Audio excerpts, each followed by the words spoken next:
নমস্কার, আপনারা দেখছেন নববার্তা টুডের সঙ্গে আছি আমি সুস্মিতা।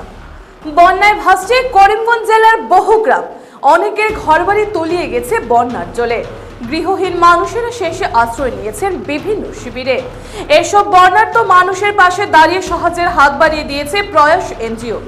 গত 3 দিন ধরে এই এনজিওর কর্মকর্তারা করিমগঞ্জ শহর এবং শহরতলির বিভিন্ন আশ্রয় শিবিরে গিয়ে খাদ্য সামগ্রী বন্টন করে চলেছেন। নীলমণি স্কুল, বিপিন পাল স্কুলে আশ্রয় নেওয়া লোকেদের মধ্যে দুধ, বিস্কুট সহ প্রয়োজনীয় খাদ্য সামগ্রী বিতরণ করে প্রয়াস এনজিও। এমনকি অনেক এলাকায় রান্না করা খাবারও পরিবেশন করেছেন প্রয়াস এনজিওর কর্মকর্তারা। এ ব্যাপারে প্রয়াস এনজিওর অন্যতম কর্তা সন্দীপ নন্দী বলেন যে তাদের মূল লক্ষ্যই হচ্ছে দুর্গত মানুষের সহায়তা করা। আগামীতেও তাদের এই প্রয়াস অব্যাহত থাকবে বলে জানান তিনি।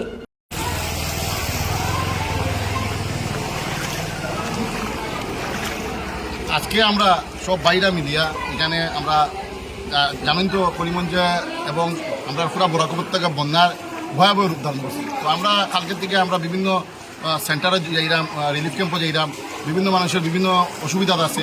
আমরা চেষ্টা করলাম, আমরা জানি সবার কাছে বুঝতে পারতাম না, তবে আমরা আজকে বিনতাল স্কুল এখানে 619 বনমালী এলপি স্কুল এবং বিভিন্ন স্কুলে আমরা যাওয়ার চেষ্টা করি। আর আজকে আমরা এখানে খাওয়া বানাইয়া আনছি, বানাইয়া ডিস্ট্রিবিউশন করছি। এখানে আমি মেনলি ধন্যবাদ জানাই আমার লাবুদারে, আমরা অনেক সাহায্য সুবিধা করছেন। আমার শাহানাজ তাফাদার, আমার এখানে করিমগঞ্জ কলেজের ইউনিয়নের সব স্টুডেন্টরা আছেন, আমার বিকিকুড়ি, আমার সোনু, আমার বিজয়, আমার আর অনেক ভাইরা যারা আমি সবাই নাম দিতে পারি না, আমি দুঃখিত। সবের সহযোগিতায় আজকে একটা বহুত মহৎ কাজ করতে পারছি। হয়তো আমরা আরও আমরা হয়তো এই সামর্থ্য নাই যে আমরা একদম 100% করতে পারবো, কিন্তু তারপরেও আমরা চেষ্টা চালিয়ে যাই আর যে আগামী দিনগুলোতে আরও বেশি বেশি মানুষের কাছে বুঝতে পারি। আমি ধন্যবাদ জানাই আমার সব বাইরারে। আজকে শুধু একটা জিনিস করলাম, টাকা থাকলে ওই জীব সত্য না। আজকে তখন এত কিছুটি বানাইয়া একটা গাড়ি উঠাইয়া সবের লাগে, ডিস্ট্রিবিউশনের মানুষ লাগে, সুন্দর মতো করতে পারছি, সবের সহযোগিতা করতে পারছি। আগামী দিনগুলো যদি এরকম করতে পারি, আপনারা আশীর্বাদ করবো, আমরা যদি বেশি বেশি মানুষের কাছে বুঝতে পারি এবং আগামী দিনে যদি আমরা এই যে কাজগুলো আমরা অব্যাহত রাখতে পারি।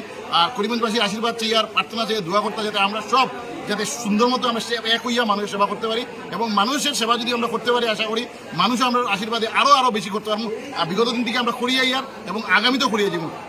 আপনারা শুধু ভালোবাসা আশীর্বাদ রাখবো। আর আমরা ভগবানের কাছে প্রার্থনা করি, সবাই মিলিয়া উপরওয়ালার কাছে প্রার্থনা করি যাতে এই দুর্যোগটা তাড়াতাড়ি শেষ হোক, মানুষ যাতে ঘরে যেতে পারে। কারণ মানুষের ঘর ছাড়িয়া বাইরে রিলিফ ক্যাম্পে থাকার দুঃখটা এটা যারা রিলিফ ক্যাম্পে আছে তারাই বুঝতে পারবে।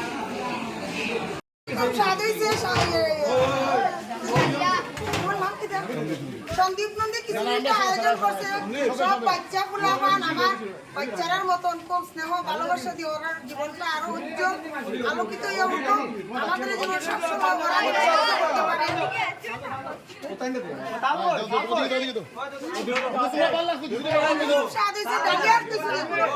সবাই নিয়ে ভালো।